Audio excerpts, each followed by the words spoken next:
Hello and welcome back to the channel. Today's video is really two separate videos. I'm going to take the second half of a maple burl that I've had in my shop for a couple of years, along with a scrap piece of walnut. I think I'm going to turn that into a vase with a walnut support on the bottom. The other half of this burl I made into a vase maybe a year and a half ago, and I'll put a link down in the description to that video. And as I mentioned, this is really two separate videos combined into one. The first part, I make the vase, the maple burl vase top, and the second half of the video, I'll make the walnut base foundation. And as I've mentioned, don't forget to hit that subscribe button and ring the notification bell at the bottom so you'll never miss out of any of our content. Doing so will really help our channel grow, and YouTube will recommend it to a wider audience. And if possible, please consider watching the entire video. That metric alone will cause YouTube to rank our videos higher when folks are searching for related woodworking content. So I started to turn this down round, setting the lathe to about 300 RPM, and the tool of choice was my favorite, which is my half-inch bowl gouge. Currently, I've got that. I'm kind of playing around with the 40-40 grind on the end rather than maybe a traditional or an Ellsworth grind. I've been kind of experimenting with that this summer, and so far I'm liking that particular style of sharpening. So I'll just kind of eventually chime in here or there with comments as I see something interesting in the video. And if you have any comments or questions on anything you're seeing, feel free to leave that in the comment section below, and I'll get back to you as soon as I can.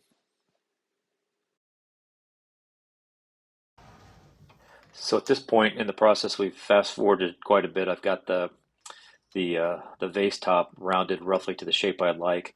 It's been flipped around and mounted in the metal chuck, and now I'm just using a Forstner bit set up in my tailstock to start hollowing out the interior.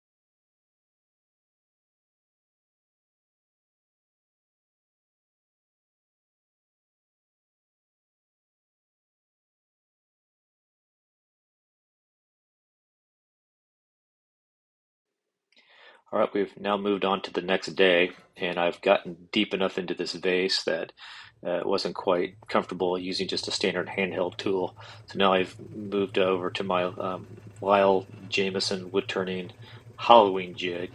I'm not sponsored by them or affiliated in any way. I just like their product and purchased it myself. It's what's referred to as a captured system, and I do have a upcoming video. I'll talk a little bit more about that system and why it's preferential and safe to use when you're accessing a cutting tool pretty deep into your project. I also wanted to mention another safety item that I'm using in this particular shot. It's called a steady rest, and it's noted with that red arrow right there. It's used if you're machining or cutting something that's pretty tall.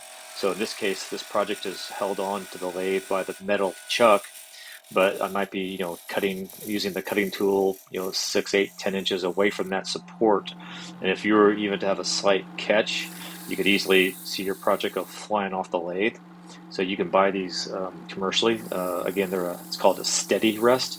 I just made mine off of plans that I found online that I kind of modified to fit my lathe. So for the base section of this project, I'm just using straight out of the can boiled linseed oil. I'll let that cure for 72 hours, and I'll apply some spray on lacquer and eventually buff that off with some carnauba wax. And now I've moved on to the walnut base section of the project. This would be considered video 2.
Now, if you guess, the tool that I'm using is a 1/2 inch bowl gouge with a 40/40 grind, just having been sharpened before I filmed this section. You are correct.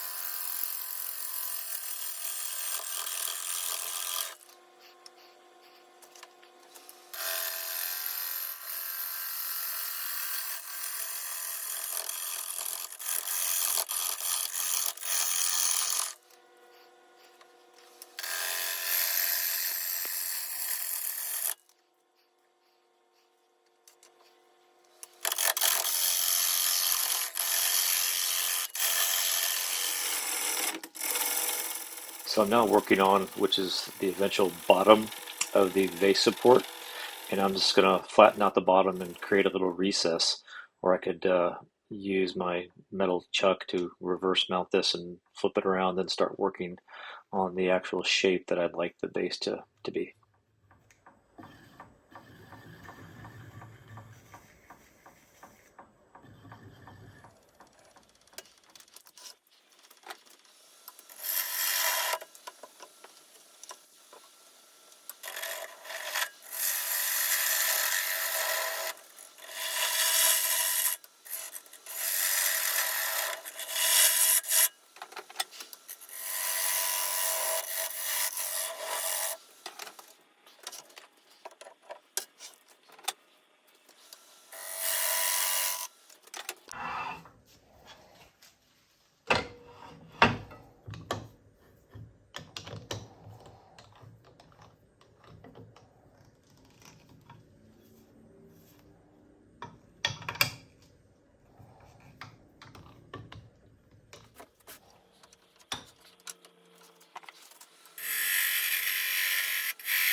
Okay, with the base opening recess now complete, now I've shifted over to working on the outside shape of the base itself. I decided to kind of go with a double stacked ring presentation. So I'm just going to use a variety of tools to kind of form two independent rings on the bottom, and you'll see that a good percentage of the left side this wood is going to be just complete scrap. That's really the bark and the outside sapwood, and I knew I only needed maybe about 2 inches of thickness, and that will all disappear eventually once I flip the project around and mount it on the metal chuck.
So now with the vase flipped around and mounted on the metal chuck, I'm going on to cutting the final size and shape of the base.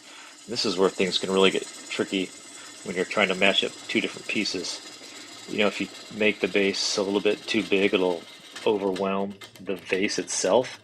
And if you make the base a little bit too small, it'll just look puny and not match, without actually making a life-size replica to try to get that size correct. What I just ended up doing was kind of like inching up to it. I would, take the the base off, actually put the final vase on top of it, see how it looked. In this case, it just looked a little bit too big. I'd remount it back on the lathe, thin the rings down a little bit in both diameter and thickness. Take it back off, see how it looked with the vase mounted, and just keep doing that. I think I ended up doing that maybe 4 or 5 times, just slowly shrinking the base until the scale of it matched the size of the vase itself.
Okay, I think I've got the scale of the base all set after maybe 4 or 5 tries, as mentioned.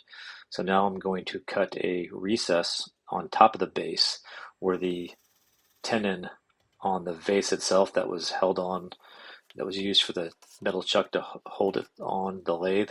I left that tenon on, and that will fit down in this recess that I'm now cutting. And I'll just use probably some 5-minute epoxy to hold the two pieces together before I start the final finishing process.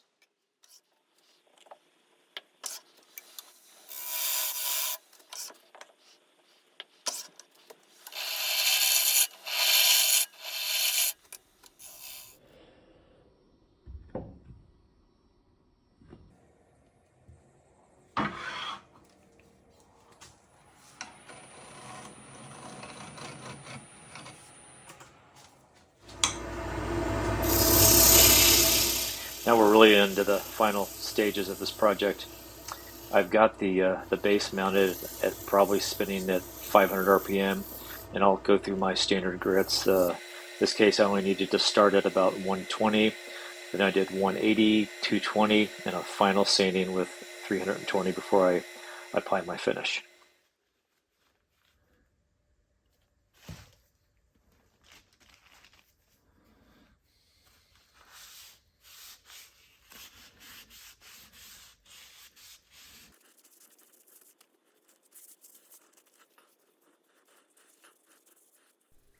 So there we have it. In the end, a pretty cool looking uh, maple burl vase with a walnut support base, and I think it came out pretty cool looking. So I hope you enjoyed this video, and if you do like it and would like to see more content, please consider subscribing and hit that ring bell notification. Otherwise, I hope you have a great day.